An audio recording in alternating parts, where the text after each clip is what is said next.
रामपुर नाम के एक गांव में एक बहुत बूढ़ा आदमी कुंवर पाल अपने 2 बेटों कैलाश और हीरा के साथ रहता था, जिसमें कैलाश बड़ा बेटा था और हीरा छोटा बेटा। कुंवर पाल बहुत ही मेहनती किसान था।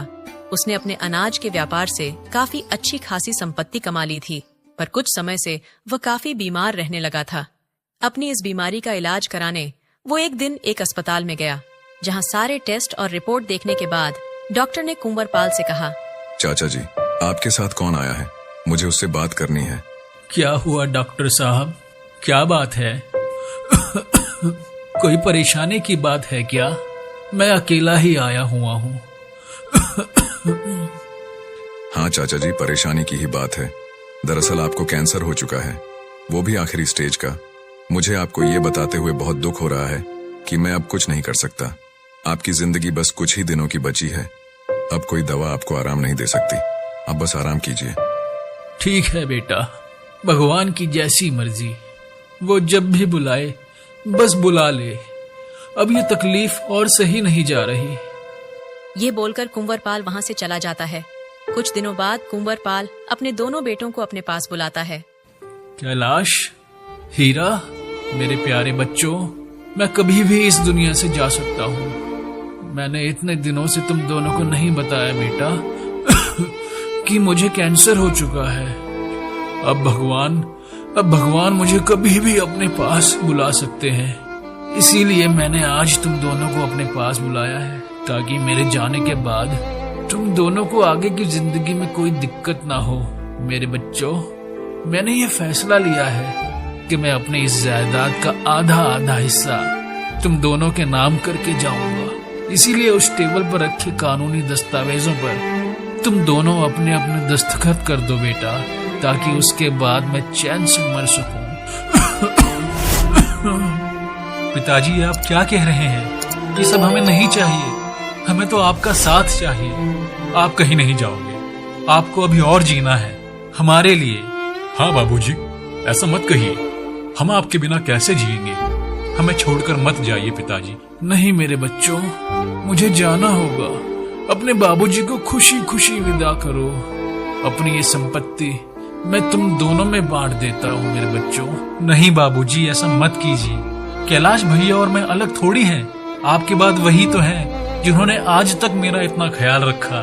बाबूजी, आप सारी की सारी जायदाद उन्हीं के नाम कर दीजिए। लेकिन हीरा, मेरे छोटे भाई, ये क्या कह रहे हो? मेरी बात तो सुनो। नहीं कैलाश भैया, मैं जो कह रहा हूँ बिल्कुल ठीक कह रहा हूँ। आप मुझे किसी भी चीज के लिए मना नहीं करोगे। ये बात मैं अच्छी तरह जानता हूँ। फिर ये जायदाद का बंटवारा क्यों? जो आपका है वो सब मेरा ही है ना? हाँ हीरा, मेरे लिए तू मेरे बच्चे की तरह ही है मेरे भाई। चाहे कुछ भी हो जाए, तुझे मैं अपने आप से कभी अलग नहीं करूंगा। मेरे बच्चों, मुझे तुम दोनों पर नाज है। अब मुझे कोई चिंता नहीं। बच्चों, वादा करो मुझसे कि मेरे जाने के बाद तुम दोनों कभी अलग नहीं होगे। कैलाश, वादा कर बेटा कि तू मेरे जाने के बाद अपने छोटे भाई हीरा का पिता बनकर उसे अपने बच्चे की तरह संभालेगा, जैसे कि तू आज तक संभालते आया है। हाँ पिताजी, मैं वादा करता हूँ आपसे कि मैं कभी भी हीरा का साथ नहीं छोड़ूंगा। हाँ बाबूजी, मैं भी आपसे वादा करता हूँ कि मैं भैया का साथ कभी नहीं छोड़ूंगा और हमेशा उनके साथ ही रहूंगा। इस तरह दोनों भाई अपने पिता से हमेशा साथ रहने का वादा करते हैं। कुछ ही दिनों बाद कुंवर पाल का स्वर्गवास हो जाता है और दोनों भाई हमेशा की तरह साथ रहने लगते हैं। व्यापार के साथ साथ घर की जिम्मेदारी उठाना दोनों के लिए मुश्किल हो रहा था। इसलिए कुछ सालों बाद दोनों शादी कर लेते हैं और उनकी बीवियां साथ रहने लगती हैं। हीरा की शादी शोभा से होती है और वही कैलाश की शादी रेणु से होती है। वो दोनों गरीब घर से होती हैं, लेकिन जहाँ शोभा दिल की साफ और अच्छी होती है, वहीं रेणु बहुत ही लालची और कामचोर होती है। कैलाश और हीरा की इतनी बड़ी जायदाद देखकर उसके मन में लालच जाग जाता है। हाय दैया, मेरे पति के पास तो बहुत पैसा है। इतनी बड़ी जमीन, इतना बड़ा घर, पैसा ही पैसा। मेरी तो लॉटरी ही लग गई है। सरकारी नौकरी वाले से भी बढ़िया घर वाला मिला है मुझे तो। अच्छा हुआ भगवान जी जो मेरी शादी कैलाश जी से हो गई। जरूर मैंने कोई ना कोई पुण्य किया होगा। अरे रेनू, क्या बात है? क्या बड़बड़ा रही हो अकेले में? मैं भी तो घर पर ही हूँ, मुझसे ही बात कर लो। कुछ नहीं जी, वो तो बस मैं अपनी किस्मत और भगवान को धन्यवाद कर रही थी कि मुझे इतना अच्छा पति और इतना अच्छा ससुराल मिला है। हालांकि मेरे सास ससुर नहीं है, पर फिर भी मुझे यहाँ बहुत अच्छा लग रहा है। भगवान माँ जी और बाबूजी की आत्मा को शांति दे। हाँ रेनू, काश माँ और पिताजी यहाँ होते तो आज हमारी सफलता देखकर बहुत खुश होते। तुम जानती हो कि पिताजी के गुजरने के 1 साल बाद हमारे व्यापार में काफी तरक्की हुई है। अब सब कुछ पहले से ज्यादा बड़ा हो चुका है और हमारा अनाज अभी न सिर्फ गांव में बल्कि शहरों में भी सप्लाई होने लगा है। काफी ऑर्डर तो एडवांस में बुक हो चुके हैं। अरे वाह, क्या बात है जी, ये सुनकर तो मुझे बहुत खुशी हुई। भगवान बस अब सब इसी तरह चलता रहे। रेनू, जल्दी से खाना लगा दो ना, बहुत भूख लगी है। आज काम में व्यस्त होने के चक्कर में दिन में कुछ भी नहीं खाया। सुनिए जी, वो शोभा है ना, वो खाना बना लेगी। तब तक मैं यहाँ आंगन में झाड़ू लगा देती हूँ, काफी गंदगी है बाहर। ठीक है रेनू। रेणु अब घर का कोई काम नहीं करती और मालकिन की तरह बस शोभा से काम करवाती रहती है। रेणु भाभी, कैलाश भैया ने आज कढ़ाई पनीर और आलू की कचौड़ी बनाने को कहा है। मुझसे तो कचौड़ी खराब हो जाती है, तेल भर जाता है उनमें। आप कचौड़ियाँ बनाने में मेरी मदद कर दो ना। अरे ओ शोभा, तुम्हें इतना भी नहीं पता है क्या? अभी मेरी तबीयत थोड़ी खराब है। तुम एक काम करो, अभी बना लो जैसे तैसे, बाद में मैं तुम्हें आराम से सिखा दूंगी। और हाँ, जाकर मेरे कमरे की सफाई भी कर देना, मुझे जाकर आराम करना है। ठीक है भाभी, मैं कर लेती हूँ, आप अपना ख्याल रखो। शोभा बेचारी अपनी जेठानी के हर हुक्म का पालन करती है और कुछ नहीं कहती। एक दिन जब शोभा की तबीयत खराब होती है तो रेणु उसके पास आती है। अरे ओ शोभा, तुमने अपनी लाश शर्म बेचकर खा ली है क्या? अरे अभी तक यहाँ कुंभकर्ण की तरह सोई पड़ी हो। जाओ, जाकर खाना बनाओ, वरना कैलाश जी और देवर जी दोनों क्या ले जाएंगे यार डब्बे में। भाभी, मेरी तबीयत ठीक नहीं है, मुझे बहुत तेज बुखार है और चक्कर भी आ रहे हैं, इसीलिए आज मुझे आराम करने दीजिए ना। आप ही बना दीजिए आज खाना। क्या बोली? उसमें क्या हुआ भाभी, रोज शोभा घर का सारा काम करती है। एक दिन अगर आपने कर दिया तो उसमें क्या क्या होता है। आप देख नहीं पा रही कि शोभा बुखार से बुरी तरह तप रही है। अभी अभी मैं इसे डॉक्टर के पास से दिखा कर लाया हूँ। देवर जी, मैं आपकी भाभी हूँ, तो मुझसे जरा तमीज से पेश आइए। और मैं अपनी देवरानी से बात कर रही हूँ। ये हम देवरानी और जेठानी के बीच की बात है, उसमें आप अपना मुंह ना ही घुसाओ तो अच्छा होगा। शायद आपको पता नहीं कि जेठानी दूसरी सास होती है, इसलिए मैं शोभा को जो चाहे वो हुक्म दे सकती हूँ। आप कोई नहीं होते हैं मुझे रोकने या टोकने वाले। तुम्हारी भाभी बिल्कुल ठीक कह रही है हीरा। अरे शोभा को हुआ ही क्या है जो ये बिस्तर पकड़ कर बैठ गई? थोड़ा सा बुखार ही तो आया है, उतर जाएगा। दवाई खाओ और घर का काम करो। भैया, ये आप कैसी बात कर रहे हो? क्या गलत कहा है मैंने? देखो शोभा और हीरा, अगर इस घर में रहना है तो काम तो करना पड़ेगा। रेनू तुमसे बड़ी है, इसलिए उसके आदेश का पालन करना तुम्हारा फर्ज है, तुम्हारी जिम्मेदारी है। लेकिन भैया, बस लेकिन वेकिन कुछ नहीं। अब मुझे इस विषय पर कोई बहस नहीं चाहिए। चलो चुपचाप काम पर लगो। और हाँ, आज मुझे कड़ी के साथ सूखे आलू की चटपटी सब्जी भी खानी है, और हो सके तो कुछ मीठा भी बनाना। ठीक है भैया। बीमारी की ऐसी हालत में भी शोभा को उठकर घर का सारा काम करना पड़ता है।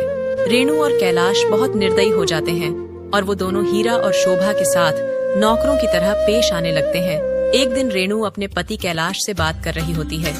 सुनिए जी, आपने कहा था कि ये सारी की सारी जायदाद आपके नाम पर है, लेकिन सोचिए अगर किसी दिन देवर जी ने आपसे जायदाद का हिस्सा मांगा तो आप क्या करेंगे? ऐसा कभी नहीं हो सकता रेनू, क्योंकि हीरा बहुत ही भोला और बेवकूफ है।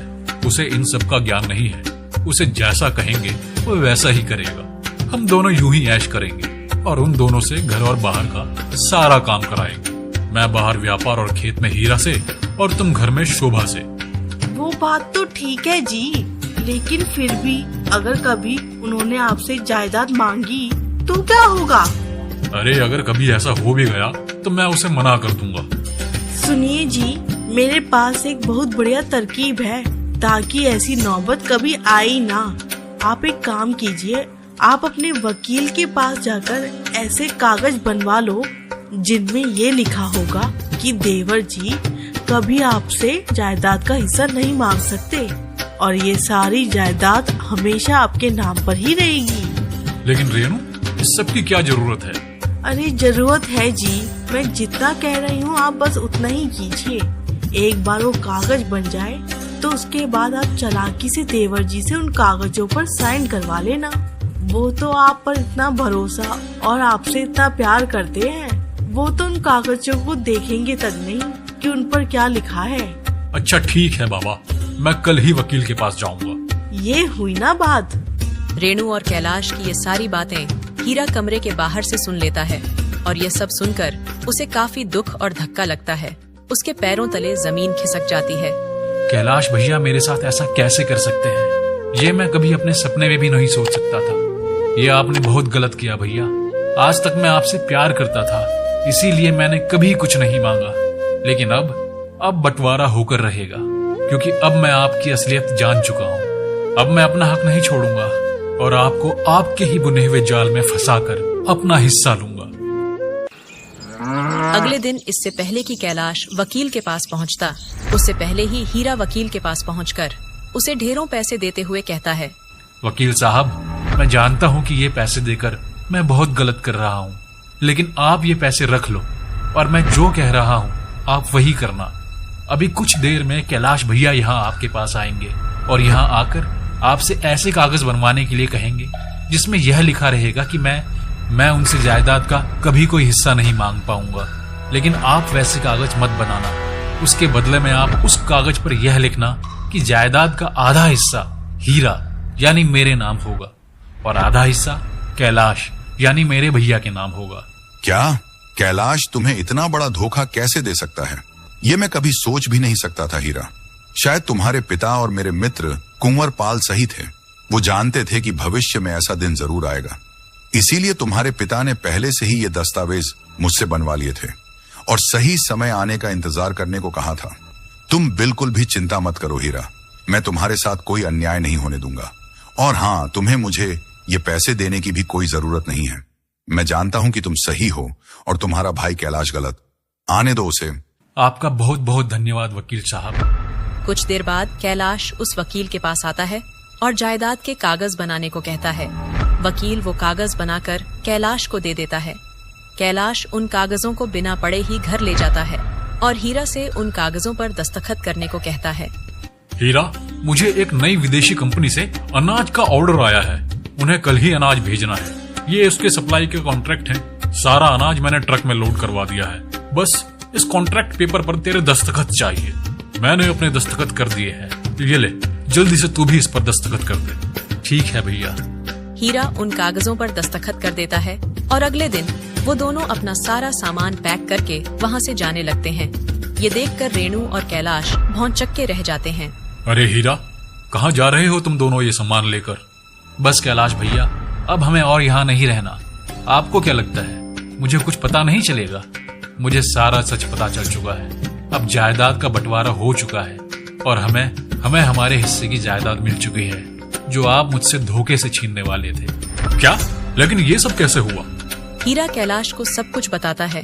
हीरा की सारी चाल जानकर कैलाश और रेणु के होश उड़ जाते हैं। अब हीरा और शोभा दोनों अलग घर में रहने लगते हैं। हीरा और कैलाश अब अपना अपना व्यापार भी अलग कर लेते हैं। शोभा के जाने के बाद घर की हालत बिगड़ जाती है। अब सारा काम रेणु को संभालना पड़ता है और हीरा के जाने के बाद कैलाश भी अपने कारोबार को ठीक से संभाल नहीं पाता और परेशान रहने लगता है।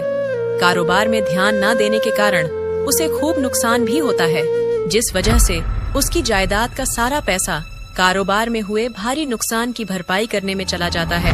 अब उसे शराब की लत भी लग जाती है।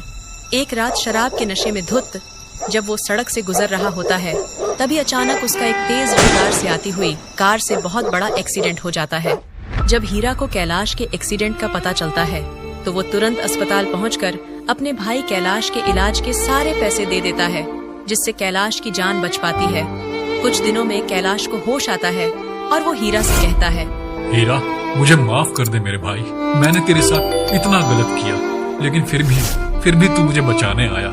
मेरे इलाज के सारे पैसे तूने दिए। इनके साथ साथ मैं भी आप दोनों से माफी मांगना चाहती हूँ देवर जी और शोभा।